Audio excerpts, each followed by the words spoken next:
উপন্যাস আবেলিৰ ৰহণ ৰঞ্জন শইকীয়া খণ্ড ৩। সেইদিনাও তাইক তনয়ে দেখিছিল। ঠিক মাজৰাতি বুলিবই পাৰি। তাই সেই মানুহজনৰ সেই গাড়ীখনত আহিয়েই নামিছিল। পথৰ দাঁতিত শুই থকা কুকুৰবোৰে সাৰ পাই ভুকিছিল। নিজান ৰাতি, আকাশৰ জোন তৰা আৰু ডাৱৰবোৰ সাক্ষী আছিল। তাইৰ কোঠাৰ অলপ দূৰৈত থকা বয়ছ হোষ্টেলটোও নিচুপ হৈ আছিল। গাড়ীখনৰ শব্দ আৰু গাড়ীখন যোৱাৰ পাছত তাইৰ ভৰিৰ হাই হিলৰ শব্দবোৰহে ভাহি আহিছিল টক টককৈ। মানুহবোৰেওতো কবই, বেয়া পালেনো কি হব।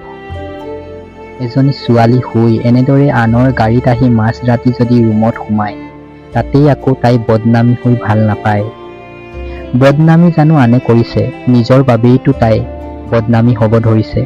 টকা পইচানো কাক নালাগে। টকা পইচা বুলিয়েই এইদৰে যিহকে তিহকে কৰিবতো নোৱাৰি। সৌৰভ চজিহা এগৰাকী নামী দামী মানুহৰ ঘৰত থাকে।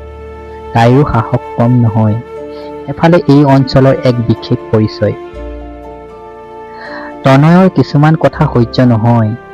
মানুহবোৰেতো মিছা নকয়, তথাপি তাৰ খংটোৱে মূৰত টিঙিচকৈ ধৰে। পুৱাতেই উঠা খংটো দিনটোলৈ নুগুচে। খংটোৰ আঁৰত যেন তায়েই বাৰে বাৰে তাক এটা কথাই আমনি কৰে। মই এজনী সাধাৰণ ছোৱালী, মোৰ বহুত সপোন আছে, মোৰ বহুত দায়িত্ব আছে। মই ঘৰখনৰ একমাত্ৰ ছোৱালী আৰু মোৰ ওপৰতেই ভৰসা। প্লিজ আপুনি মোক আমনি নকৰিব। সঁচাকৈ আকৰ্ষণ বোলা কথাষাৰো কিছু অদ্ভুত দেই।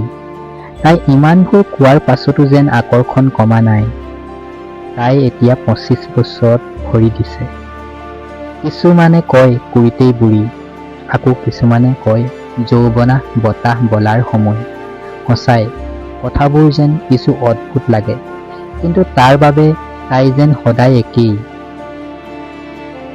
তাই সন্মুখৰ বয়ছ হোষ্টেলৰ ছাদত বতাহজাক পুৱাতেই বলিয়া হৈ বলে, বৰ ইচাদ বিচাদ কৰে। তাই পুৱাতেই ছাদত মেলিব ধৰা পোচাকবোৰত দুষ্ট চাৱনীয়ে আমনি কৰে। তাই অনুমান কৰিব পাৰে কোমল বয়সত যৌৱনৰ আমনি। তাহাতবোৰ দুষ্ট, কিন্তু মনটো শুদ্ধ যেন অনুমান হয়।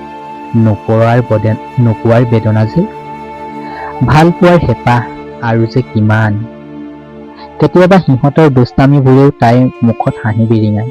ভাল লাগে ভাবি সিহঁতৰ বয়সৰ সময়বোৰ।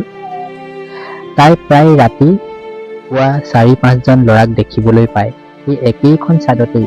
সিহঁতৰ মুকলি হাঁহিবোৰৰ পৰাই তাই এটা দিন হাঁহি হাঁহি পাৰ কৰিব শিকিছে। হাঁহিলে ধুনীয়া দেখি। সন্মুখৰ মানুহজনক আকৰ্ষণ কৰিব পাৰি।